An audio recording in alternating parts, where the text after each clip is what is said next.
Tidak ada ayat dalam Quran menjelaskan imam sholat sunat, makmum sholat wajib. Tak ada. Bukalah dari surat Al-Fatihah sampai ke An-Nas. Kalau dapat satu ayat menjelaskan imam sholat sunat, makmum sholat wajib dan sah, potong telinga saya ini sebelah. Jadi presiden, bangun masjid. Jadi gubernur, bangun masjid. Jadi bupati, bangun masjid. Jadi camat, bangun masjid. Saya RT Pak Ustadz. Ya, musola aja lah. Saya nggak mau juga bapak pulang dari sini. Mana kopi? Mana kopi? Kopi. Kenapa cakap abang ini udah menyalah aja? Ini pasti gara-gara Ustadz Somad ini.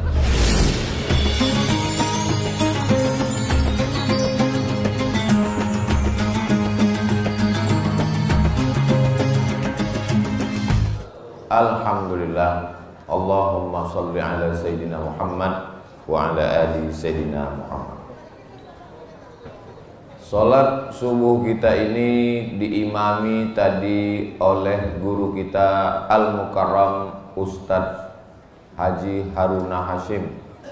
Mudah-mudahan beliau panjang umur, sehat badan. Mudah-mudahan anak-anak kita juga bisa nanti memimpin salat subuh, mengikuti sunnah Nabi, membaca surat Alif Lam Mim Tanzil Sajadah, insyaallah. Amin. Kepada para alim ulama, ketua bertasawuf, seluruh pengurus Masjid Darul Muta'allim. Apa nama daerahnya? Bengkong. Sungai Panas. Patutlah panas pagi ini. Mudah-mudahan semua yang hadir ini mendapatkan pahala haji dan umroh. Man sholat subha fi jama'atin, siapa yang sholat subuh berjamaah, summa qa'ada yadhkurullah, habis sholat subuh dia tidak keluar masjid, dia duduk berzikir. Nah, ini sekarang ini sedang duduk berzikir nih, karena majelis ilmu juga majelis zikir. Summa hatta tatlu asy-syamsu, sampai terbit matahari. Summa yusolli rak'ataini, kemudian dia sholat sunat 2 rakaat. Jadi kita ngajinya ini sampai jam 6 lewat 10. Jam 6 lewat 10 nanti kita sholat sunat 2 rakaat. Usolli sunnatal isyraq. Bukan sholat syuruk Pak Ustadz. Nama waktunya syuruq, nama sholatnya isyraq. Duduk dek, sebelum ibu itu mengamuk di belakang. Dilempar orang tuh, kau tak kena, aku kena. Usolli sunnatal isyraq raka'ataini lillahi ta'ala. Syaratnya 3. Salat subuh berjamaah, duduk berzikir mengingat Allah sampai terbit matahari, salat sunat 2 rakaat. Kanat lahu ka'ajri hajjatin wa umrah, dapat pahala macam haji dan umrah. Berat agama Islam itu Pak Ustadz. Mau haji ke Makkah 70 juta, store 2025, berangkat 2055. 35, 45, 55, 30 tahun nunggu. Tiap tahun kenduri. Berangkat 2055, 2054 mati. Siapa bilang Islam ini menyusahkan orang? Memang dari pintu kanan payah, bisa dari pintu kiri. Dari pintu kiri payah. Saya masuk Masjid Darul Muta'allim nih, tidak dari pintu kiri, tidak dari pintu kanan, dari pintu depan. Jadi kalau tidak bisa pergi ke Makkah karena keterbatasan lain sebagainya, sholat subuh berjamaah, duduk berzikir mengingat Allah sampai terbit matahari, sholat sunat isyraq 2 rakaat, dapat pahala macam haji dan umrah. Hadisnya sahih tidak Pak Ustadz? Hadisnya ada dalam Sunan At-Tirmidzi. Kata Imam Tirmidzi, hadisun hasan. Hadis hasan. Tidak ada ikhtilaf antar ulama, boleh mengamalkan hadis hasan. Mudah-mudahan kita bisa mengamalkan hadis ini insyaallah. Nah, Maka nanti jam 6:10 selesai pengajian, Bapak Ibu semuanya sholat sunat isyraq. Pas Bapak Ibu sholat sunat itulah saya pulang, biar mudah saya lewat. Jadilah yang pertama, kedua, ketiga, keempat, jangan jadi yang kelima, karena nanti kau akan binasa. Jadilah yang pertama, kedua, ketiga, keempat, jangan jadi yang kelima, karena kau nanti binasa. Itulah yang akan kita kaji subuh ini. Apa saja yang pertama, kedua, ketiga, keempat itu. Ini kalau tak dijelaskan nanti orang bingung memahaminya ini. Apa kata Ustaz Somad tadi? Jadilah kau yang pertama, kedua, ketiga, keempat, jangan jadi kelima, kau binasa. Pas pula dia anak yang kelima, binasa laku kata dia. Makanya kalau ngaji itu dengar baik-baik, fokus. Kalau mau dengar, dengar. Kalau mau tidur, tidur. Jangan pengajian tidur-tidur ayam. Aku tadi waktu Ustadz tuh pengajian macam-macam ku dengar, macam tidak. Nah, itulah yang banyak kacau itu. Ustadz, apa hukumnya suami saya ini sholat Nabi Daud? Sehari sholat, sehari tidak. Mana ada sholat Nabi Daud? Sholat Nabi Daud itu malam tahajud. Yang ada itu puasa Nabi Daud. Kenapa muncul sholat Nabi Daud? Gara-gara mengaji sambil tidur. Kalau mau ngaji, ngaji. Kalau mau tidur, tidur. Jadi kalau ada yang mau tidur, tidurlah. Nanti kami bangun nih jam 6:10. Jam 6:10 sore nanti kami bangunkan. Yang pertama, kun aliman. Ini puncaknya. Kalau memang kau mau jadi kun aliman, jadilah orang yang alim, berilmu. Apa beda alim sama ulama? Kalau satu alim, kalau dua alimani, kalau tiga ulama. Makanya orang Indonesia ini suka mubazir. Yang kami hormati para alim ulama. Kalau sudah alim, ulama lah itu.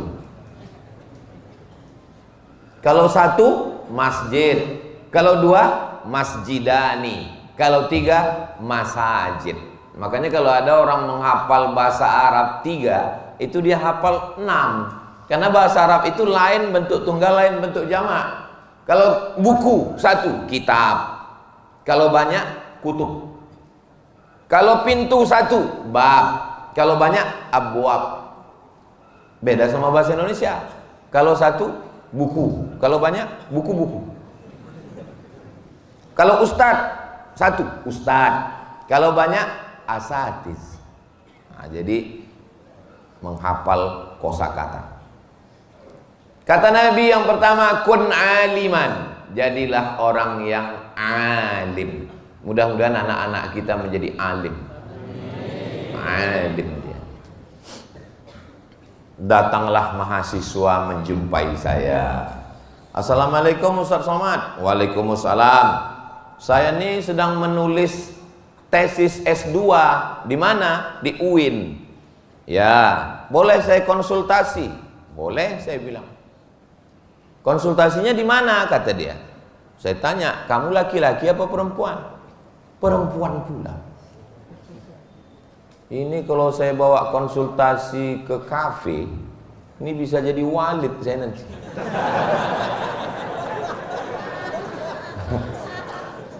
Konsultasinya di masjid, saya bilang, supaya jangan jadi fitnah. Jangan berdua, kau bawa kawan kau lagi. Ah iya. Waktu itu saya belum nikah. Ceritanya udah lama. Apa yang mau dikonsultasikan? Saya, mahasiswa, mahasiswi. Tak boleh berdua. Karena kita berdua berarti yang ketiga setan. Ini hadisnya sahih. Tapi banyak orang yang memplesetkan. Pergi laki-laki sama perempuan nonton, ikut kawannya. Biar supaya dia bisa berdua, dia bilang, kalau bertiga berarti kau setan. Apa yang sedang kau tulis S2? Saya Pak Ustadz sedang menulis namanya andragogi. Apa itu maksudnya? Belajar setelah dewasa. Terus sudah saya cari-cari dalam Quran, nggak ada belajar setelah dewasa. Saya pun mencari dalam hadis, nggak ada belajar setelah dewasa. Yang saya dapatkan adalah utlubil ilma, tuntutlah ilmu minal mahdi ilal lahdi, dari buayan hingga ke liang lahat. Tapi dalil tentang belajar dewasa belum dapat saya, Pak Ustaz. Terus saya tanya dia, Nabi Muhammad dapat wahyu umurnya berapa? 40. Abu Bakar beda dia dengan Nabi umurnya berapa? 2 tahun. Berarti waktu Nabi Muhammad dapat wahyu Iqra, Abu Bakar belajar ke Nabi. Berapa umur Abu Bakar? Memang kalau pagi-pagi ini payah berpikir memang. Nabi Muhammad SAW dapat wahyu Iqra umurnya 40. Beda Nabi dengan Abu Bakar berapa tahun? 2 tahun. Kalau Nabi dapat wahyu umur 40, Abu Bakar belajar Islam, berapa umur Abu Bakar? 38. 38 kan? 38 itu anak-anak atau orang tua? Saya 28. 38 itu usia dewasa. Oh, kata dia. Oh, kata dia. Saya pun oh juga. Oh, kok bisa kau S2? Jadi mengambil dalil itu bukan mesti tekstual. Kalau dalil itu tekstual tertulis, itu anak TK pun bisa. Jadi orang yang alim adalah membaca Al-Quran, membaca hadis, membaca sejarah, mengambil kesimpulan. Nabi Muhammad dapat wahyu umur berapa? 40. Beda Nabi dengan Khadijah umurnya berapa? 15 tahun. Jadi waktu Nabi dapat wahyu umur 40, perempuan yang pertama belajar masuk Islam adalah Sayyidatuna Khadijah. Pertanyaannya, berapakah umur Khadijah belajar Islam? 55. Apakah 55 itu anak-anak atau dewasa? Dewasa. Apa kata dia? Oh, kata dia. Jadi akhirnya pertemuan kami waktu itu isinya oh, udah pulang dia. Berilmu. Itulah pentingnya Allah kasih kita akal. Akal inilah yang dipakai untuk membaca Al-Quran, membaca hadis, memahami. Afala ta'qilun. Ini banyak orang sekarang tak bisa, tak ada akal. Dulu waktu Tuhan membagi-bagi akal, dia nggak datang. Maka betul kata orang Minang, kurang akal, minum ayaka. Bapak Ibu yang dimuliakan Allah Subhanahu wa taala. Membedakan kita dengan binatang itu, ambil ayam, belah kepala ayam, ada putih-putih, apa namanya? Otak. Ambil kambing, belah kepala kambing, ada putih-putih, apa namanya? Otak. Belah kepala orang, ada juga. Jadi kalau gitu, kambing, ayam, manusia sama-sama punya otak. Tapi apakah ayam berpikir? Tidak. Apakah kambing berpikir? Tidak. Maka kalau ada manusia punya otak tapi tak berpikir, berarti tak ada. Aku bilang begitu. Jamaah yang mengambil kesimpulan. Nah, yang membedakan kita dengan binatang itu adalah akal, bukan otak. Karena semua makhluk punya otak. Nyamuk, Pak Ustadz, nyamuk tak punya otak. Nyamuk itu yang paling hebat otaknya. Cuman kita tak bisa menengok otak nyamuk. Tangkaplah nyamuk itu, tengok otaknya pakai mikroskop. Jadi Allah kasih kita akal. Pembagian akal ini sama macam jari ini. Ada yang tinggi, ada yang sedang, ada yang rendah. Pembagian rezeki pun begitu juga. Ada yang kaya, ada yang sedang, ada yang susah. Pembagian muka pun begitu juga. Ada yang ganteng, ada yang sedang, ada yang jauh dari ganteng. Beginilah Allah membagi. Wa rafa'na fawqakum fawqa ba'din darajat. Memang sengaja dibuat Allah begini. Supaya apa? Supaya kita bisa bekerja sama. Coba kalau diciptakan Allah semua jari ini sama panjangnya. Macam mana kita mau bekerja sama? Makanya kita ini pun begitu. Ada yang tinggi, ada yang rendah, ada yang sedang. Tapi siapakah yang masuk surga duluan? Bukan yang tinggi, bukan yang pendek, bukan yang sedang. Yang masuk surga adalah yang paling takut kepada Allah Subhanahu wa ta'ala. Mudah-mudahan kita ini semua orang yang takut kepada Allah. Misalnya terkunci di dalam ruangan. Rumahnya ini canggih, kaya. Mudah-mudahan anak kita semuanya jadi orang kaya. Dulu pertama orang pintu kunci rumahnya pakai kayu. Lama-lama canggih pakai besi. Lama-lama pakai kartu. Lama-lama pakai kode password 1472. Kode kau berapa? 1977. Itu apa maknanya? Tahun lahir aku. Canggih lagi sekarang, tidak lagi pakai itu, pakai muka. Asal muka, terbuka pintu. Rupanya bisa juga dipalsukan. Kenapa? Operasi plastik. Orang yang operasi plastik sama semua bentuk mukanya. Akhirnya muncul yang baru, pakai apa? Pakai kornea mata. Nah, dibuka gini, terbuka pintu. Muncul lagi yang paling canggih pakai mulut. Buka pintu, terbuka. Sampai akhirnya suatu hari pintu tak terbuka. Kenapa? Dia habis sakit gigi. Dicabut giginya. Tak terbuka. Nah, akhirnya terkunci dia di dalam ruangan. Masuk waktu sholat. Allahu Akbar, Allahu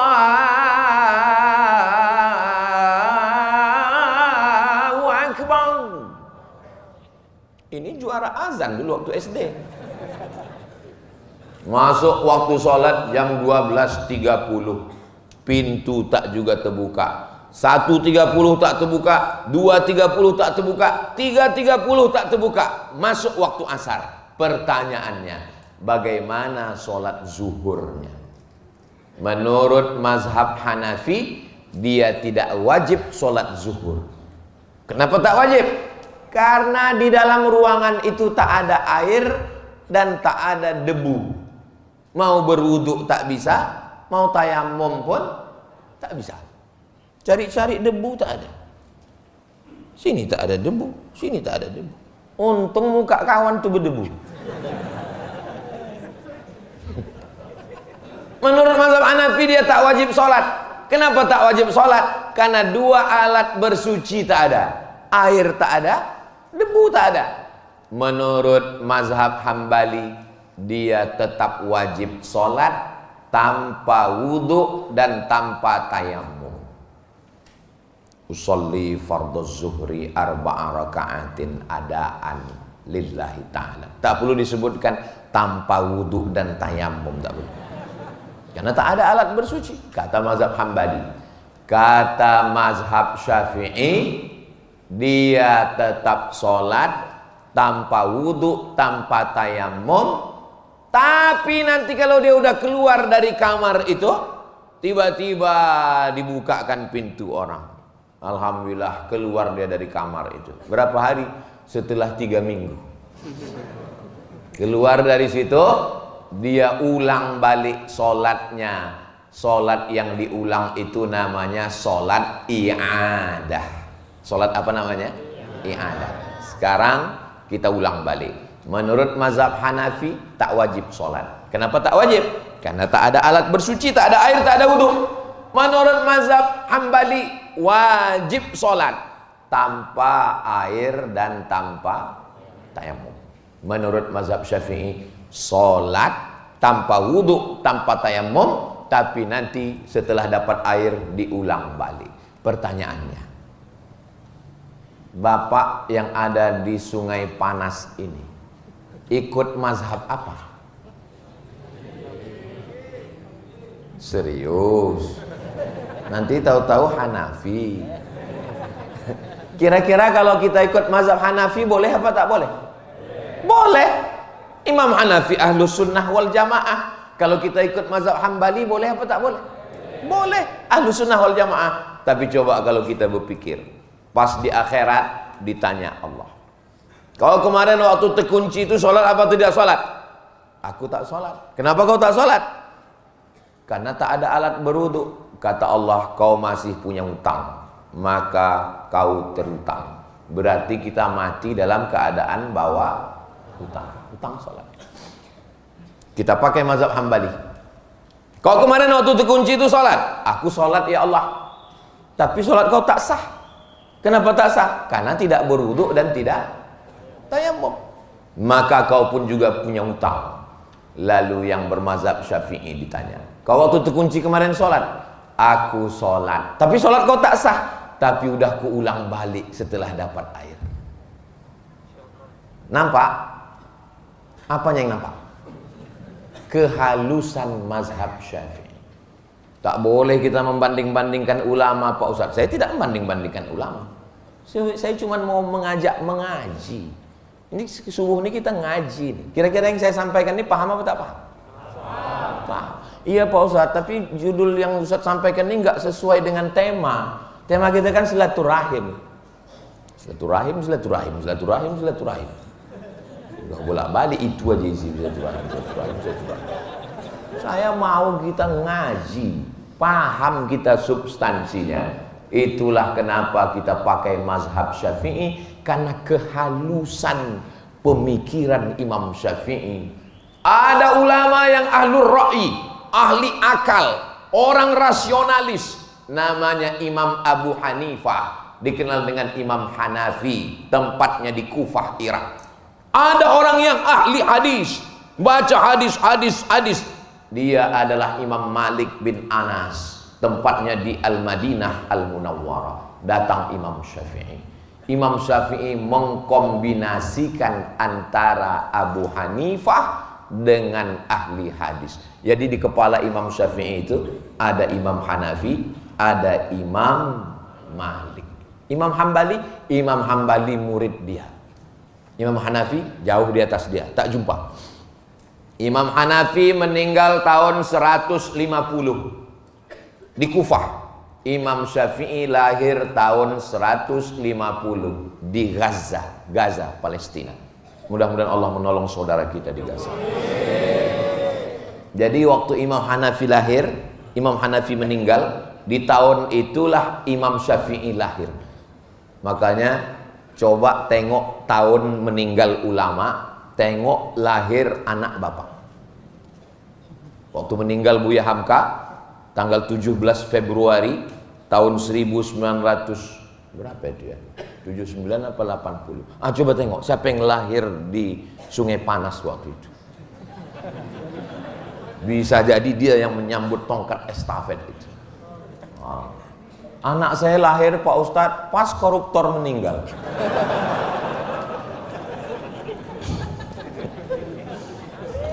Doakanlah mudah-mudahan diselamatkan Allah. Oke, sekarang masuk kita ke masjid. Kita tengok ada orang sholat. Lalu kita tepuk bahu dia. Maksud tepuk bahu itu maksudnya aku, kalau bahasa kampung kami, I follow you guys. Kalau nampak kita orang sholat, kita mau ikut dia, caranya gitu, tepuk bahu. Bukan kita bisikkan ke telinganya, aku melok sampean ya. Khawatir kita dijawabnya, enggak gitu dia. Kita tepuk bahu. Kita tepuk bahu itu artinya aku ikut kau supaya takbirnya kau kuatkan. Allahu Akbar, Sami Allahu liman hamidah. Itu maksudnya. Karena kalau kita udah kasih tahu coding ikut dia, tak dikuatkannya takbir, cemana kita mau bangkit dari sujud? Takkan kita intip. Masuk kita ke masjid Darul Muta'allim, Sungai Panas. Ada orang sholat, lalu pun kita ikut di belakang. Udah selesai sholat, salam. Assalamualaikum warahmatullah. Assalamualaikum warahmatullah. Habis itu salaman. Kata si imam nih, mohon maaf ya Pak, aku tadi sholat sunat ba'diyah. Kata makmumnya, aku sholat zuhur. Kenapa kau tak bilang kau ba'diyah? Kata imam, kalah kau, kenapa kau ikut aku? Mestinya kau tulislah di belakang, ba'diyah bro. Muncul masalah. Menurut mazhab Maliki batal sholat. Kenapa? Karena imamnya sholat sunat, makmumnya sholat wajib. Imam Hanafi, gimana sholat orang ini? Kata Imam Hanafi, sholatnya tidak sah. Karena imamnya sholat sunat, makmumnya sholat wajib. Sekarang saya tanya jamaah, kira-kira makmum ini sholatnya sah apa tidak sah?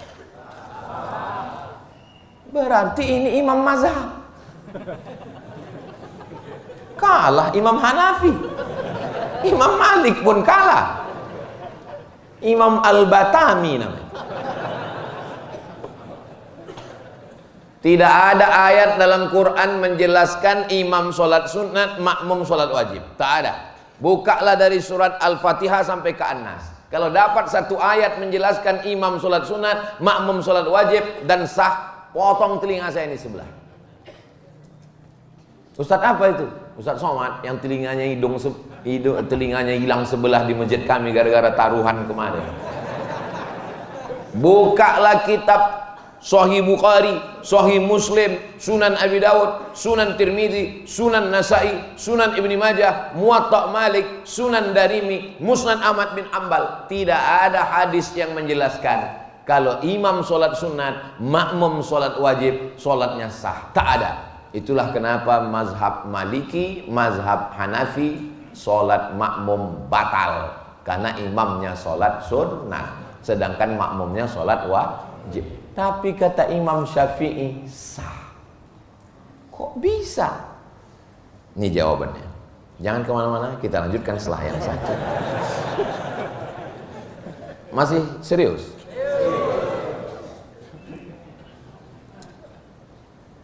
Nabi sholat sama sahabat-sahabatnya di masjid. Nabi jadi imam, sahabatnya jadi makmum. Selesai sholat, Nabi pulang ke rumah. Sahabatnya tadi duduk di masjid, berzikir, baca Quran. Tak lama datang orang kampungnya. Datang orang kampungnya, terlambat, ingin sholat. Karena ada sahabat Nabi di situ, disuruhnya lah sahabat Nabi tadi jadi imam. Dan mereka orang kampung tadi jadi makmum. Pertanyaannya, sahabat Nabi tadi sudah sholat atau belum? Sudah. Lalu sholatnya yang kedua itu sholat wajib apa sholat sunat? Sholat sunat. Kita kalau sholat zuhur 2 kali, pertama sholat di masjid, habis sholat di masjid pulang dia ke rumah. Lalu istrinya bilang, yang adik belum sholat, kau kan imamku, katanya. Yang senyum yang belum berbini pula. Istri kalian minta supaya kalian jadi imamnya, padahal kalian sudah sholat tadi di masjid. Kalian mau tak jadi imam di rumah? Mau. Waktu itu si suami itu sholat di masjid sudah selesai wajib. Sholat dia yang kedua. Sholat yang kedua itu namanya mencari fadilah, keutamaan. Sholatnya itu terhikum sholat sunat. Sedangkan istrinya sholatnya sholat wajib. Pertanyaannya, sahkah sholatnya? Itulah dalil mazhab Syafi'i. Jelas? Itu dalil yang pertama. Dalil yang kedua, waktu perang. Kita waktu perang itu ada namanya sholat khauf. Khauf artinya takut. Imam, makmum barisan pertama, makmum barisan kedua. Waktu imamnya sholat pertama, barisan pertama ikut sholat, barisan kedua memegang tombak dan panah menengok. Kalau ada musuh, tembak, panah, pancung, selesai salam, assalamualaikum warahmatullah, assalamualaikum warahmatullah. Barisan pertama mundur ke belakang, barisan kedua maju ke depan. Pertanyaannya, sholat imam ini sholat yang keberapa? Sholat yang kedua. Sholat makmum ini sholat yang keberapa? Sholat yang pertama. Sholat imam yang kedua ini wajib apa sunat? Sunat. Sholat si makmum ini yang pertama wajib apa sunat? Wajib. Sahkah sholat mereka? Sah. Itulah dalil mazhab Syafi'i. Nampak kecerdasan Imam Syafi'i? Ustaz nggak boleh gitu Pak Ustaz. Ustaz membanding-bandingkan imam. Saya bukan banding-bandingkan imam. Kita mau mengaji supaya, karena kajian kita yang pertama, kun aliman, jadilah orang yang alim, berilmu. Orang kalau berilmu dia tidak akan kelahi, karena dia tahu bahwa substansinya adalah kebenaran. Orang kalau berilmu dia tidak akan heboh dengan ya, apa guna jam nih? Guna jam nih apa? Guna jam ini untuk ngasih tahu bahwa sekarang jam 6 kurang 10. Kan itu gunanya kan? Bahwa ada jam yang harganya 100 juta, penting atau tak penting? Ketahuan tak ada yang punya jam 100 juta. Ustaz tadi dari toilet. Iya. Ada nampak jam saya yang harga 100 juta itu. Sebetulnya ada nampak saya, tapi karena dia bilang 100, nggak ada nampakku.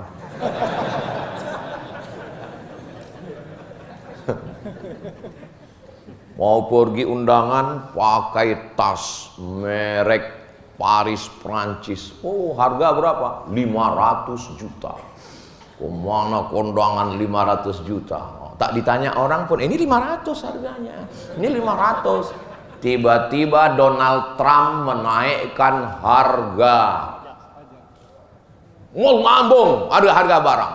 Cina mengamuk, dibukakan Cina. Rupanya modalnya cuma 10 juta. Yang mahal itu apanya? Yang mahal itu adalah cap mereknya. Sekarang berlomba-lomba. Apa kata Cina? Siapa yang kalian mau untuk beli tas-tas mahal-mahal itu, datang aja ke kami. Modalnya itu cuma 10 juta. Dibukakannya. Bapak ada mengikuti berita ini? Susah kalau ceramah depan orang yang nggak update.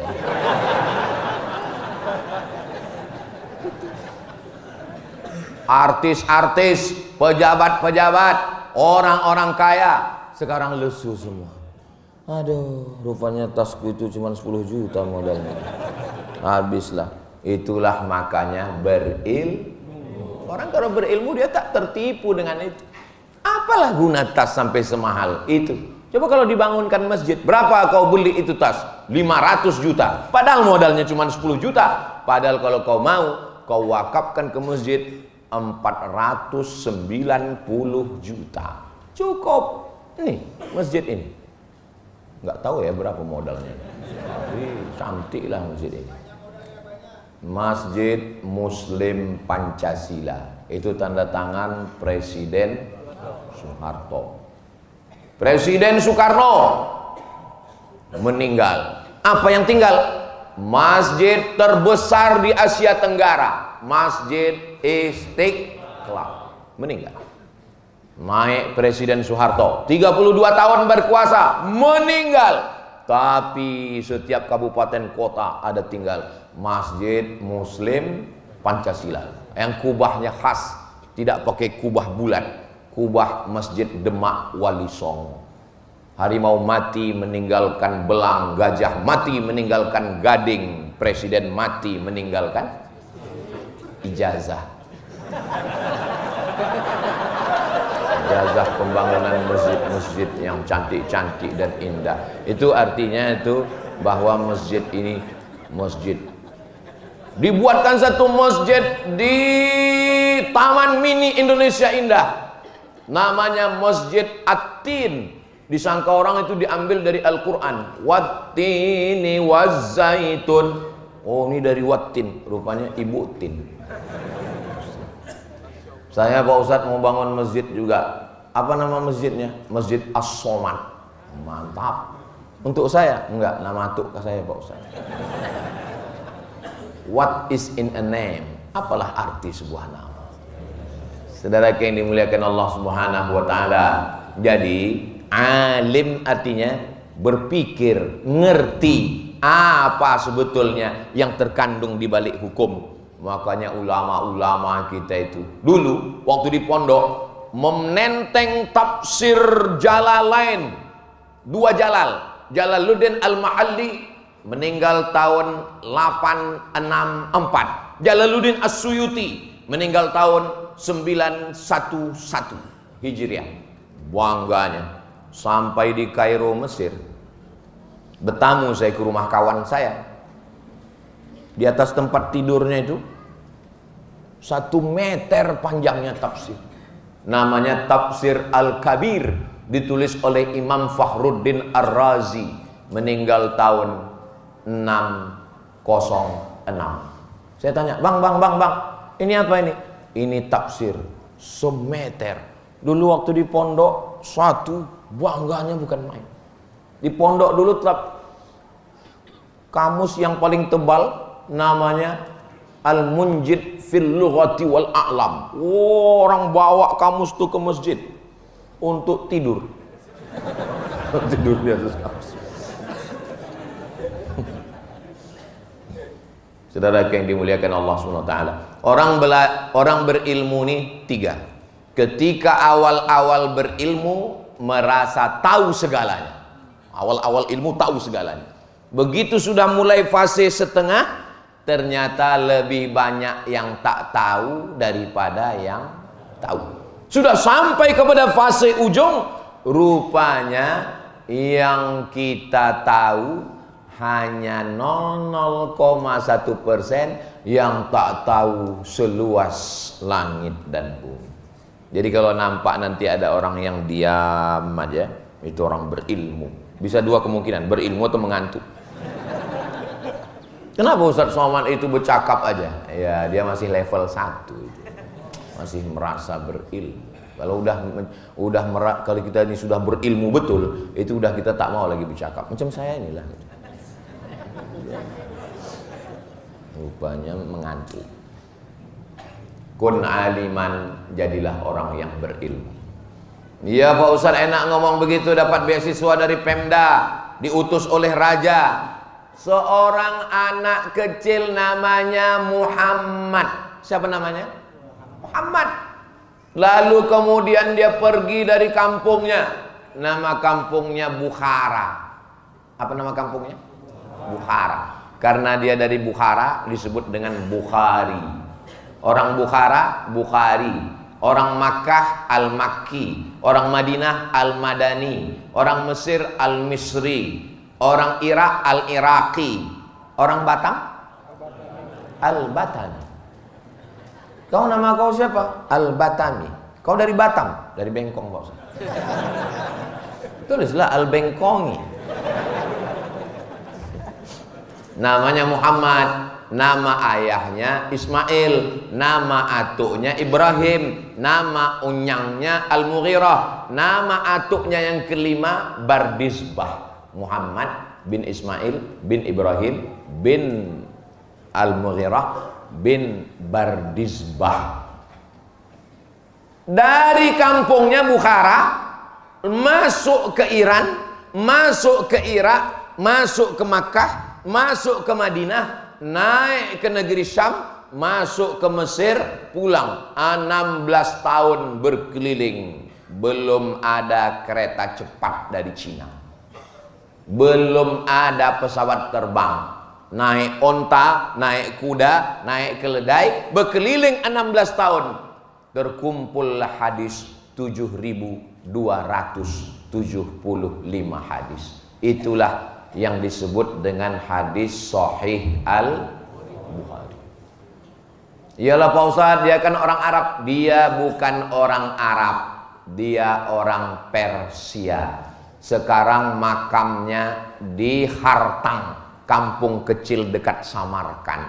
Naik pesawat dari Cengkareng, nanti turun di Tashkent, dari Tashkent naik kereta api ke Samarkand. Di Samarkand ada kampung kecil namanya Hartang, disitulah meninggal Imam Al-Bukhari. Kenapa meninggalnya di kampung? Meninggal tahun 256 Hijrah. Pulang ke kampung, diundang sama Sultan. Imam Bukhari, tolong datang ke istana. mengajarkan hadis-hadis yang ada dalam kitabmu itu untuk mengajar anak saya. Kata Imam Bukhari, ilmu itu diambil, ilmu itu dijemput, bukan diantarkan. Kalau memang anakmu mau belajar, datang ke rumah saya, jangan saya yang datang ke istana. Tersinggung raja. Makanya kalau diundang raja, datang. Jangan sampai nggak datang, susah nanti ngurus surat-surat izin ke Polres, ke Polsek. Akhirnya difitnah, nggak boleh ngisi pengajian. Akhirnya dikepung. Dari Bukhara dia pergi cari kampung kecil Samarkand. Dari Samarkand dia cari lagi kampung kecil namanya Khartang. Akhirnya dia berdoa kepada Allah, Allahumma qad dhaqat alayyal ardu bima rahubat. Ya Allah, dulu 16 tahun aku berkeliling dunia ini, lapang dunia ini. Tapi setelah sekarang, dhaqat alayyal ardu, sempit kurasa dunia ini ya Allah. Faqbidni, cabutlah nyawaku. Sudah muak rasanya aku, cabutlah nyawaku.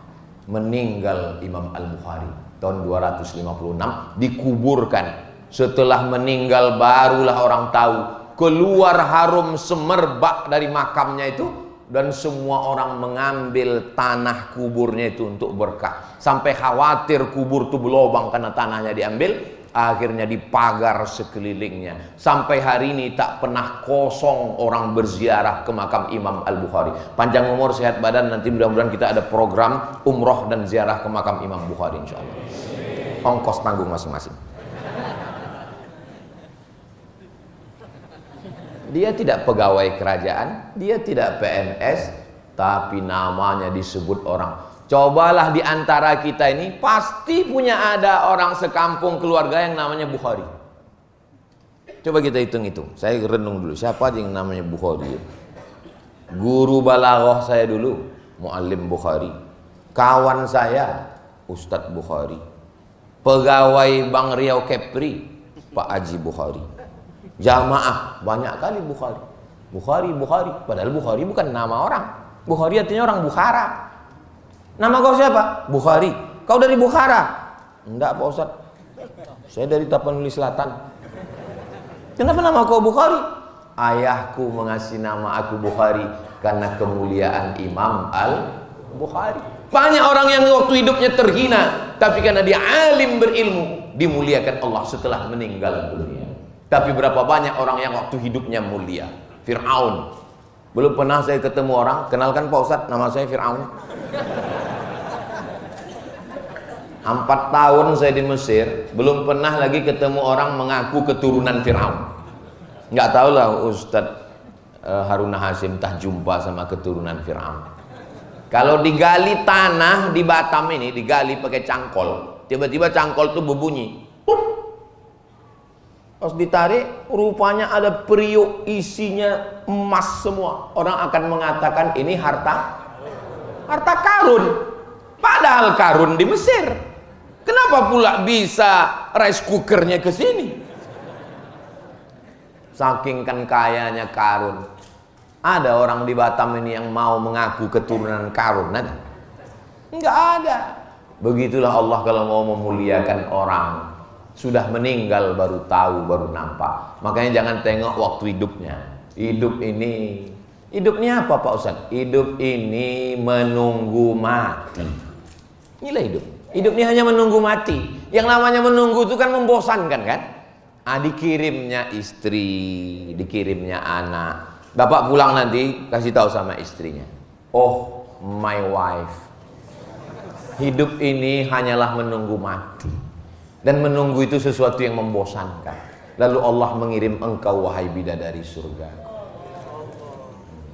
Saya Pak Ustadz mau ngomongkan itu nanti ke rumah. Terus cuman yang ada istri tetangga saya. Jangan kau bilang sama dia, almarhum kau langsung. Mudah-mudahan yang belum berjodoh dijumpakan Allah dengan jodoh yang baik-baik. Yang bilang amin yang belum nikah aja. Yang bilang amin gue tengok udah bercucu. Bapak Ibu yang dimuliakan Allah Subhanahu wa taala, maka berilmu. Iya Pak Ustadz, saya ingin anak saya ini jadi tentara yang berilmu.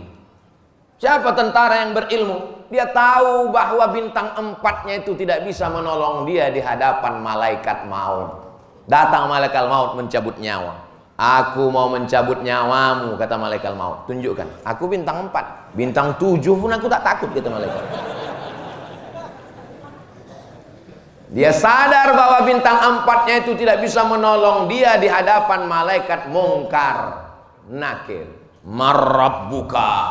Bisa rupanya waktu ditanya malaikat, Marrabbuka, aku tentara, aku polisi, aku pejabat, aku ulama. Dia sadar. Maka setelah dia jadi panglima, dia pulang ke kampungnya, dibangunnya Islamic Center 2 lantai, markas Islami di kota yang paling jauh di dunia. Kota yang paling jauh di dunia namanya Ujung Pandang. Ujung Pandang.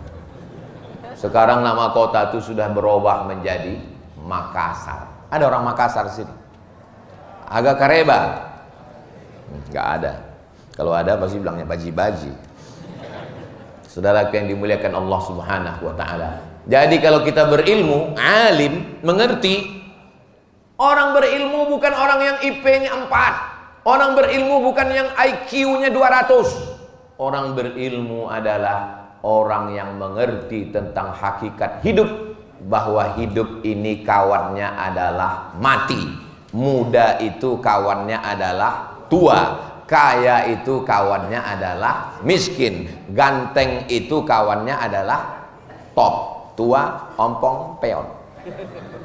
Ustadz ini nggak menjaga perasaan orang tua. Ini di depan saya ini tidak ada orang tua.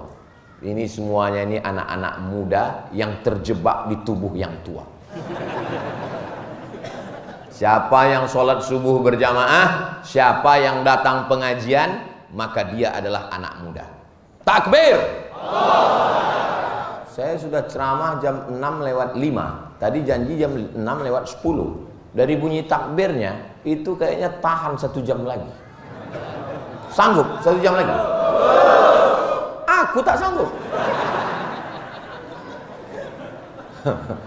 Saya biasanya takbir itu untuk mengusir hantu setan jembalang tanah yang udah mulai Ada kadang pas pengajian itu kita ajak takbir, Allahu Akbar. Allahu Akbar. Kalau gitu takbirnya maksudnya itu cepatlah Ustaz. Aku tengok muka Ustaz macam lontong sayur aja udah. Apalagi hidung Ustaz macam ketupek gulai paku. Tapi masjid Sungai Panas ini memang betul-betul panas suasana. Padahal kipas anginnya hidup. AC, pakai AC lagi. Udah pakai kipas, pakai AC lagi. Ini menunjukkan masyarakatnya ini kaya-kaya. Tapi kalau kita mati, AC tak dibawa mati. Ada orang Batam nih mati bawa AC? Mana ada? Makanya kalau mau kubur kita dingin, wakafkanlah AC ke Masjid Sungai Panas. Siapa yang sudah mewakafkan AC? Apa tulisannya itu? Dilarang menghidupkan AC.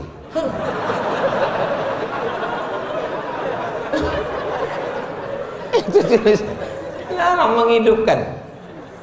Dilarang menghidupkan dan mematikan AC tanpa izin pengurus.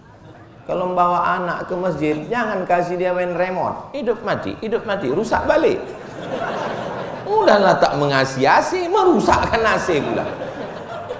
Kata malaikat, kau yang merusakkan AC masjid itu dulu. Udah tak mengasihi, merusakkan pula, kurusak kepala kau, kata malaikat.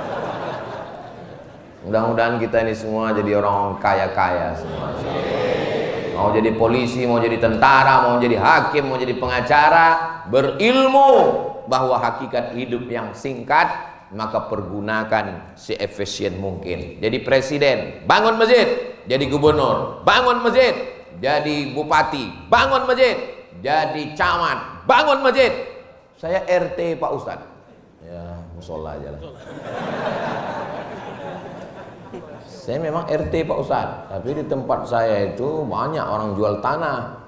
Saya selalu dapat. Di mana rumah kau? Itu dekat laut. Udah kami kapling-kapling Pak Ustadz. Laut pun dijualnya juga. Patutlah kaya. Semuanya akan tinggal.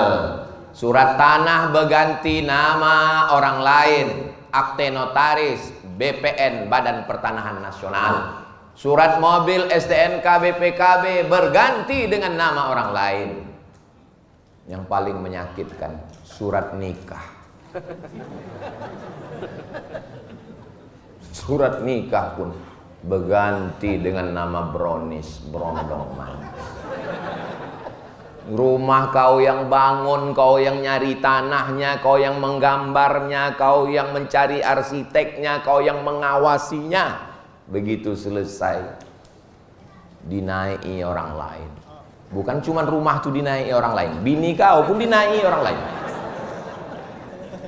Ustadz nih ngomongnya, hati-hati ngomong Pak Ustadz, ini banyak anak-anak. Kita sekarang ngomong lembut-lembut, nggak masuk lagi ke otak. Tapi jangan pula gara-gara ini lalu pulang ke rumah kita nggak mesra lagi sama istri. Saya nggak mau juga bapak pulang dari sini. Mana kopi? Mana kopi? Kopi. Terkejut deh, abang kenapa nggak lembut lagi macam biasa? Kau pun dinaiki orang lain nanti. Kenapa cakap abang ini udah menyalah aja? Ini pasti gara-gara Ustadz Somad ini. Memang Ustadz provokator. Saya dengarkan ceramah Ustadz Somad itu lagi. Padahal kalau mereka tidak memotong-motong video itu, didengarnya secara full, baru dia tahu maknanya. Makanya kalau nonton ceramah Ustadz Somad, tonton full di channel Ustadz Abdul Somad Official. Subscribe, like, share.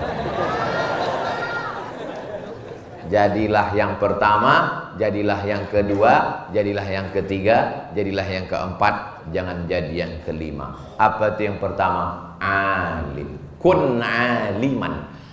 Yang mau dijelaskan ini 5, baru 1, waktu sudah habis. Ternyata kalau kita ceramah di depan orang yang hatinya bersih, nggak terasa waktu itu begitu cepat berlari. Kadang kalau kita sedang lagi ceramah di depan orang suntuk, bahan kita udah habis, waktu masih banyak. 1, 2, 3, 4, 5, tengok baru 5 menit. Kapan itu? Pas mau buka puasa bersama. Habis dah bahan kita, belum juga azan. Jamaah itu pun tertunduk. Udah selesai buka baru kita bilang, aku tadi waktu ceramah itu lama kali kurasa. Kata orang itu, kami yang mendengar lebih lama lagi Pak Ustaz. Kun aliman, jadilah orang yang alim. Au muta'alliman, atau orang yang belajar. Nah, itu maka saya ambil hadis ini karena nama masjidnya Darul Muta'al. Darul rumah. Muta'allim orang yang belajar. Darul Muta'allim rumahnya orang yang belajar.